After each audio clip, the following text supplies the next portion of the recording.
സൂചിപ്പിച്ചതുപോലെ ബൈജു ശരവണൻ എന്ന കുടുംബാംഗത്തിന്റെ പ്രതികരണം ശരവണൻ എന്ന വ്യക്തിയുടെ കുടുംബാംഗത്തിന്റെ പ്രതികരണം ഉൾപ്പെടെ നൽകുമ്പോൾ അവർ ആവശ്യപ്പെടുന്നത് കേരളത്തെ പോലെ ഉള്ള ഒരു സമ്മർദ്ദം കർണാടക സർക്കാരിന് മേൽ ഉണ്ടാകണം, തമിഴ്നാട്ടിൽ നിന്ന് അതുണ്ടാകുന്നില്ല എന്ന് പറയുമ്പോഴാണ് കേരള ജനതയുടെ ഒരുമ എന്നത് വ്യക്തമാക്കുന്നത്. ഇവിടെ രാഷ്ട്രീയ ഭേദമന്യേ ജാതിമത ഭേദമന്യേ എല്ലാവരും അർജുനെ കണ്ടെത്തണമെന്ന ഒരാവശ്യത്തിന് മേൽ നിൽക്കുന്നു. കേരളത്തിലെ മാധ്യമങ്ങൾ ദിവസങ്ങളോളമായി ഷിരൂരിൽ തമ്പടിച്ചിരിക്കുന്നു. 24 മണിക്കൂറും എന്ന നിലയിൽ മറ്റൊരു വാർത്തകൾക്കും വലിയ പരിഗണന നൽകാതെ ഈ വാർത്ത തുടർച്ചയായി നൽകുന്നു. അങ്ങനെയാണ് ഇത്രമേൽ വലിയ ഒരു രക്ഷാപ്രവർത്തനത്തിലേക്ക് അല്ലെങ്കിൽ തെരച്ചിലിലേക്ക് അധികാരികൾക്ക് ഭരണകൂടത്തിന് എത്തേണ്ടി വന്നത്. എന്നാൽ മറ്റ് സംസ്ഥാനങ്ങളിൽ നിന്ന് ഇത്തരത്തിലല്ല സാഹചര്യം എന്നുകൂടി വേണം ശരവണന്റെ കുടുംബാംഗങ്ങളുടെ പ്രതികരണം ലഭിക്കുമ്പോൾ മനസ്സിലാക്കാൻ. നമ്മളോടൊപ്പം ഇപ്പോൾ വിനേഷ് കുമാർ കൂടിയുണ്ട്. വിനേഷ്, ഒരു കുടുംബമല്ല കാത്തിരിക്കുന്നത്, മറിച്ച് ഒരു നാടൊന്നാകെയാണ് കാത്തിരിക്കുന്നത്. ആ കുടുംബത്തോടൊപ്പം ഒരു നാട് കൂടി ചേർന്നപ്പോഴാണ് ഈ തരത്തിലുള്ള തിരച്ചിലിലേക്ക് അധികാരികൾ എത്തിയത്. അപ്പോഴും അർജുന്റെ അമ്മ കഴിഞ്ഞ ദിവസം പ്രതീക്ഷ കൈവിട്ട തരത്തിൽ തന്നെയായിരുന്നു പ്രതികരിച്ചത്.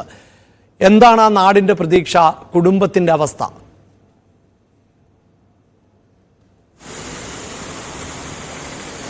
അഭിലാഷ്, അല്പസമയം മുമ്പ് നമ്മൾ അർജുൻ്റെ വീട്ടിൽ പോയിരുന്നു.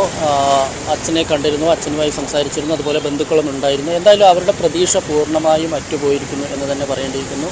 കാരണം ഇനിയൊരു തിരിച്ചുവരവ് അർജുന് സാധ്യമല്ല എന്ന് അവർ തന്നെ അത് മനസ്സിലാക്കി കഴിഞ്ഞു. അത് വീട്ടിലെ മാതാപിതാക്കളും അതുപോലെ തന്നെ സഹോദരങ്ങളും ഭാര്യയും എല്ലാം തന്നെ അത് മനസ്സിലാക്കി കഴിഞ്ഞിരിക്കുന്നു. കാരണം ഇത്രയും ദിവസമായി മണ്ണിനടിയിലാണ്, ഇനിയൊരു രക്ഷപ്പെടൽ അല്ലെങ്കിൽ ഇനിയൊരു തിരിച്ചുവരവ് ഉണ്ടാവില്ല എന്നൊരു ഏകദേശം ഒരു 3 ദിവസം മുമ്പ് വരെയൊക്കെ ഉള്ളൊരു പ്രതീക്ഷ, അതെല്ലാം തന്നെ പൂർണ്ണമായും ആ പ്രതീക്ഷയ്ക്ക് മുകളിൽ കരിനിഴൽ വീണിരിക്കുന്നു. ഇനി എന്തായാലും അർജുൻ്റെ മൃതദേഹമെങ്കിലും കാണാൻ കഴിയുക എന്നുള്ളതാണ്. അതിനുള്ള ശവസംസ്കാരം നടത്തുക, അതിനുള്ള ചടങ്ങുകൾ ചെയ്യുക, അതിനപ്പുറത്തേക്ക് ഇനിയൊന്നും അവരുടെ ചിന്തയിലില്ല. എന്തായാലും കഴിഞ്ഞ കുറേ ദിവസങ്ങളായി അവർ കരഞ്ഞുകൊണ്ടിരിക്കുകയാണ്, അർജുനു വേണ്ടി കരഞ്ഞുകൊണ്ടിരിക്കുന്നത് നമ്മൾ കണ്ടതാണ്.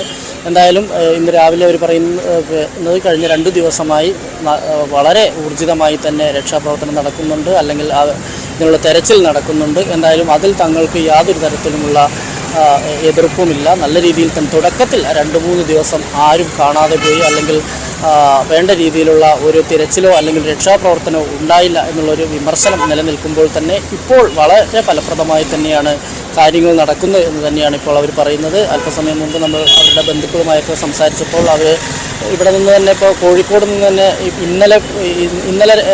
ഇന്നലെ ഒരു സംഘം അവിടെ എത്തിയിട്ടുണ്ട്. മുക്കത്തു നിന്നുള്ള ഒരു ജീവൻ രക്ഷാ സംഘം അവിടെ എത്തിയിട്ടുണ്ട്. അതുപോലെ തന്നെ മറ്റുള്ള മലയാളി ഇത്തരത്തിലുള്ള ജീവൻ രക്ഷാ സംഘങ്ങളെല്ലാം, കുറേ സംഘങ്ങൾ, ജീവൻ രക്ഷാ സമിതികൾ ഇവിടെ നിന്ന് യാത്ര തിരിച്ചിട്ടുണ്ട്. എന്തായാലും 3ഓളം ജീവൻ രക്ഷാ സമിതികൾ ഇപ്പോൾ സജീവമായി തന്നെ അവിടെയുണ്ട്. ഒപ്പം തന്നെ അർജുൻ്റെ സഹോദരനുണ്ട്, അർജുൻ്റെ ഭാര്യ സഹോദരനുണ്ട്, മറ്റ് ബന്ധുക്കളുണ്ട്. ഇവരെല്ലാം തന്നെ 150ഓളം ആളുകൾ ഇപ്പോൾ ഇവർ പ്രദേശവാസികളും ബന്ധുക്കളുമായി അവിടെ തന്നെ ഈ ഷിരൂരിൽ തന്നെ ഉണ്ട്. അവർ കൃത്യമായി തന്നെ ആശയവിനിമയം നടത്തുന്നുണ്ട് പെങ്ങളുമായി, അതായത് അർജുൻ്റെ ചേച്ചിയായ അഞ്ജുവുമായാണ് കൃത്യമായി ആശയവിനിമയം നടത്തിക്കൊണ്ടിരിക്കുന്നത്. ഓരോ വിവരങ്ങളും അവിടെ തെരച്ചിൽ നടത്തുന്നത് സംബന്ധിച്ച് മറ്റു കാര്യങ്ങളിൽ എല്ലാം വളരെ സ്പീഡായി തന്നെ കാര്യങ്ങൾ പോകുന്നുണ്ട് എന്നുള്ളൊരു ആശ്വാസം എന്തായാലും ബന്ധുക്കൾക്കുണ്ട്. പക്ഷേ അർജുൻ്റെ ഒരു തിരിച്ചുവരവ് എന്തായാലും ഇനി ഉണ്ടാവില്ല എന്നുള്ള രീതിയിലേക്ക് അവർ മനസ്സിനെ അങ്ങനെ പാകപ്പെടുത്തി എടുത്തിരിക്കുന്നു എന്നുള്ളതാണ് നമുക്കിതിനകത്ത് നിന്ന് മനസ്സിലാവുന്നത്.